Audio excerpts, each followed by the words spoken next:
আগে থেকেই ঠিক করে রেখেছিলাম রঘু ডাকাত রিলিজ হলে দেখতে যাব, তাই কালকে রিলিজ করেছে। আর আজ সকালবেলা মানে শুক্রবার দেখতে শুরু করলাম ব্যাঙ্গালোরে কোথায় কোথায় রঘু ডাকাত রিলিজ করেছে।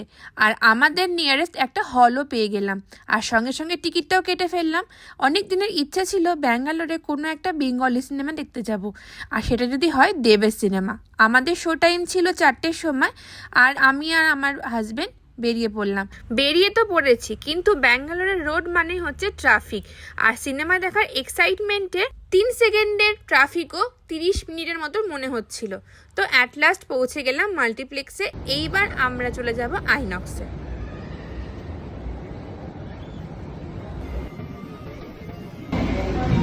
সো এক্সাইটেড, রঘু ডাকাত। এক্সাইটমেন্টের চক্করে আমরা অনেক আগেই পৌঁছে গেছি হলে, আর গিয়ে দেখি হলে সেরকমভাবে কেউই আসেনি, শুধু আমরাই বসে রয়েছি। পরে অবশ্য হলটা পুরো ভরে গেছিল।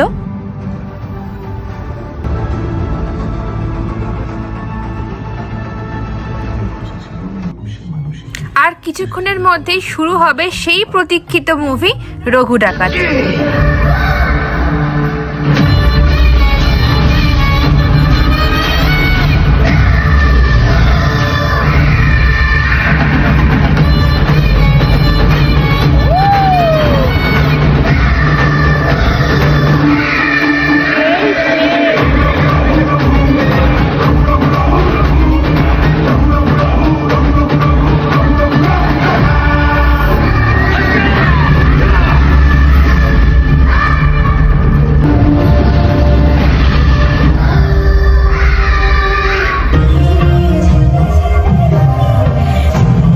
লাগলো এখনো অবধি?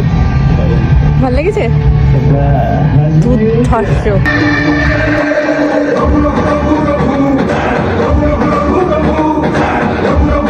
উফ, একটা ফ্যান্টাস্টিক মুভি দেখলাম। আর অভিনয় নিয়ে কি বলবো, Dev, Sohini, Anirban, just too good. মুভিটা দারুণ হয়েছে, দারুণ। বাংলা সিনেমায় এইরকম গ্রাফিক্সের মুভি হতে পারে, এটা ভাবনা চিন্তার পুরো বাইরে ছিল। সেটা পুরো দেব করিয়ে দেখিয়েছে, আর দেবের অভিনয় দারুণ। আর সোহিনীর অভিনয় সব থেকে বেশি আমার ভালো লেগেছে, একদম ন্যাচারাল, দারুণ দারুণ।